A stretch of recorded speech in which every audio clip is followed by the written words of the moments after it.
Baik, terima kasih. Assalamualaikum warahmatullahi wabarakatuh. Salam sejahtera untuk semuanya.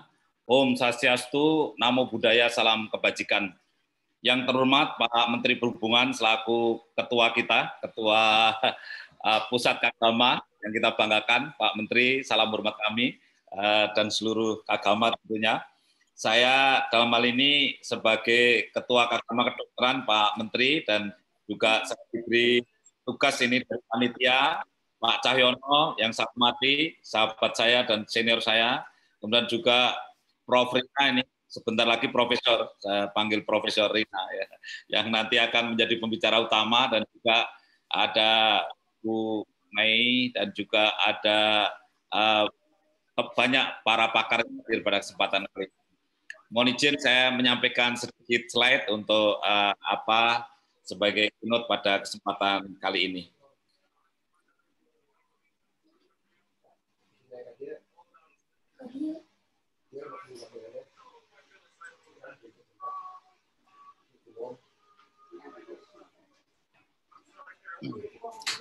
Pak Menteri dan Bapak Ibu sekalian yang saya hormati, kalau kita lihat bahwa TBC ini sudah sejak tahun 1882 ya ditemukan, dan sampai hari ini belum selesai atau juga tidak selesai gitu. Kalau seandainya COVID ini baru saja ditemukan kemudian belum selesai, tentu kita masih bisa bersabar. Tetapi kita juga tidak boleh terlena karena ada penyakit yang sudah ditemukan 100 tahun yang lalu lebih, tetapi sampai hari ini penanganannya juga belum ya, secara medical problem sudah jelas, tetapi health problem yang kemudian menjadi masalah di tengah masyarakat belum bisa terselesaikan dengan baik, yaitu TBC. Oleh karena itu kami senang menyambut baik adanya webinar tentang TBC, tidak melupakan TBC meskipun ada kesibukan COVID yang luar biasa. Ini saya kira penting sekali untuk kita perhatikan bersama. Sekali lagi, sudah ratusan tahun tetapi belum menunjukkan tanda-tanda target. Ya. Bapak Ibu hadirin yang saya hormati, kalau kita lihat SDGs sudah mentargetkan untuk eliminasi, paling tidak punya niat yang kuat, masalah HIV/AIDS, masalah TB, masalah malaria, dan juga penyakit tipis yang lainnya. Oleh karena itu merupakan suatu usaha bersama ketika kita ingin mensukseskan goals yang ketiga ini, sehingga tepat saya kira kita membicarakan tentang hal ini. Kita ada ironis sedikit ya, bahwa TB populasinya terbanyak ada di depan mata kita, di sekitar Center of Excellence. Ada Gajah Mada, ada Universitas Indonesia, ada UNPAD, ada UNER, semua di Pulau Jawa. Dan semua adalah menjadi Center of Excellence dalam hal pendidikan. Tetapi kasus TB terbesar juga ada di sini. Ya, oleh karena itu menjadi tantangan tersendiri saya kira, ketika peta TB populasinya ada di daerah-daerah sebagai pusat-pusat ilmu dan pusat-pusat pengembangan pelayanan. Nah, inilah yang menjadi keprihatinan kita, paradoksal yang harus kita sikapi bersama. Kita juga tidak boleh terlena ketika kita mendapatkan turunnya angka TB di tahun 2020, karena memang case finding di tahun 2020 ini relatif terkendala COVID, sehingga temuan kasus yang jumlahnya menurun tidak sama sekali mencerminkan kondisi yang sesungguhnya, karena memang ada batasan-batasan physical distancing dan seterusnya membuat kita sulit untuk bisa menemukan kasus ini. Samalah pelayanan di BKKBN ini, pelayanan kontrasepsi, semua juga mengalami permasalahan di masa pandemi, sehingga kita tidak perlu terlalu percaya kasus yang menurun. Bapak Ibu hadirin yang saya hormati, TB sangat mengganggu capaian demographic dividend. Kita tahu persis bahwa syaratnya mencapai bonus demografi dari sisi kependudukan itu adalah generasi yang sehat, adolesen yang sehat, yang mereka ini kemudian bisa sekolah, sekolahnya cukup, tidak putus sekolah, kematian anaknya rendah, kematian ibunya rendah, morbiditas, mortalitas bayi dan balita rendah. Inilah syarat untuk bisa kita memetik bonus demografi. Dan kita tahu persis bahwa hasil SP, sensus penduduk terakhir, menunjukkan bahwa dependensi rasio kita sudah mencapai puncak yang sangat menarik, yaitu angka 41. Artinya setiap 100 orang yang produktif hanya menanggung 41. Secara usia kita sangat memasuki window opportunity untuk menjadi sejahtera. Akan tetapi di sisi lain ketika kita masih juga banyak yang menderita TB, HIV, AIDS, kemudian juga kawin muda, kemudian banyak kematian ibu, kematian bayi, maka kita akan menjadi miss demographic dividend. Dan inilah yang kita khawatirkan. Karena celah untuk mendapatkan bonus demografi bisa ditransformasikan menjadi bonus kesejahteraan sering tidak 2 kali. Hanya sekali ini. Kalau toh 2 kali besok udah tua, tetapi bangsa kita pendidikannya belum tinggi, sehingga produktivitas di usia tua juga berat. Pak Menteri, sebagai Ketua Kagama dan Bapak Ibu para pakar yang saya hormati, marilah kita sama-sama mencermati data tuberkulosis di Indonesia, di mana yang mengenai pada usia dini itu cukup besar. Kalau kita lihat di sini, yang usia 0 sampai 4 tahun, usia 5 sampai 14 tahun, itu luar biasa.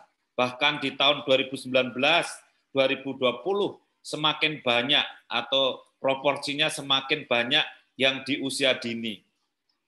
Saya mengkhawatirkan karena saya termasuk yang harus mengikut melakukan penurunan stunting sesuai dengan amanah Bapak Presiden Jokowi untuk menurunkan angka stunting di tahun 2024 menjadi 14% dari angka sekarang yang 27,67%, maka kami termasuk yang ikut cemas ketika TB ini tidak teratasi dengan baik.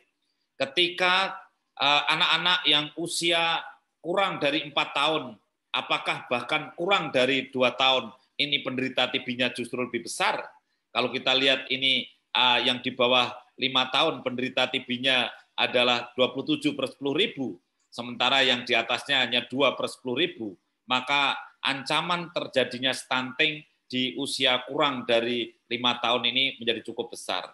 Beberapa penelitian yang ada di dalam negeri kita maupun di beberapa negara juga mendukung bahwa kejadian-kejadian yang pada usia yang awal, yang kurang dari 2 tahun, ini cukup besar.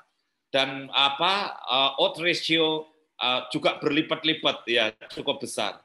Ini saya betul-betul cemas ya, sebagai lembaga di BKKBN yang harus membantu Bapak Presiden menurunkan stunting menjadi 14%.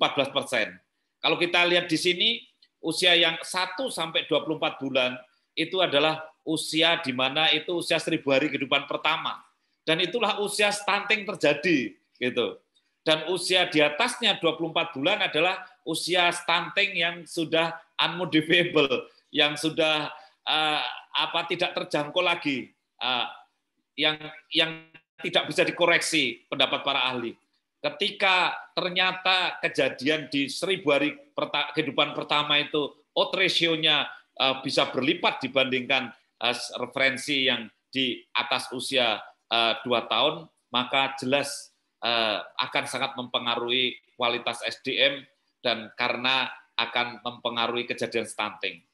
Tadi sudah kita lihat bersama, ini dilihat lebih detail di 2019, 2020, yang 0 sampai 4 tahun lebih tinggi dibanding yang usia di atasnya.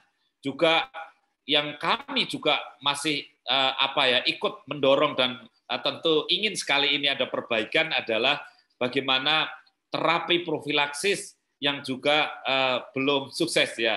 Jadi terapi profilaksis yang hanya mencapai 6-7% dari kasus-kasus yang ada, ini juga masih perlu kita dorong bersama. Oleh karena itu di sini ada Pak Menteri tentu menjadi istilahnya jembatan kita juga sama-sama untuk menyuarakan di pemerintah pusat agar perhatian kepada TB itu perlu kita tingkatkan bersama. Ini kita lihat terapi profilaksis terhadap TB itu masih sangat rendah sekali.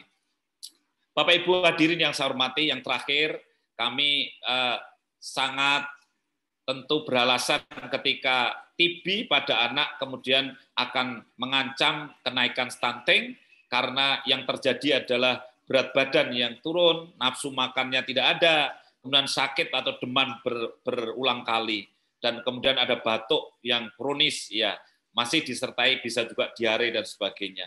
Sehingga ini betul-betul terjadinya ancaman terhadap pertumbuhan dan perkembangan anak yang mengancam kejadian kualitas SDM yang rendah dan juga dalam hal ini stunting, dan stunting betul-betul menggerus kualitas SDM karena ada 3 konsekuensi stunting. Yang pertama secara fisik juga sudah pendek, kemudian yang kedua dia perkembangan rata-rata juga lebih rendah dari yang normal, kemudian yang ketiga masa tuanya di usia 45 tahun ke atas mudah kena penyakit baik itu cardiovascular disease, kemudian juga sindroma metabolik, dan juga penyakit osteoporosis yang ini membuat tidak produktif juga. Ya, itulah ancaman. Yang paling akhir kami mendorong untuk bagaimana modal stunting ini sudah 11,7% lahir dalam bentuk berat badan lahir rendah. Sehingga kami pada kesempatan kali ini juga di samping TB, penyakit menular harus diatasi, juga tentu bagaimana produk kehamilan ini harus menjadi baik. Ketika modal stunting juga 29,5% lahir dengan prematur, dan ini juga menjadi modal adanya sumber dari stunting, belum lagi ditambah ibu hamil yang anemia dan juga kawin pada usia muda. Inilah ancaman di depan mata terhadap kualitas SDM. Bayi di Indonesia lahir sudah 22,6%.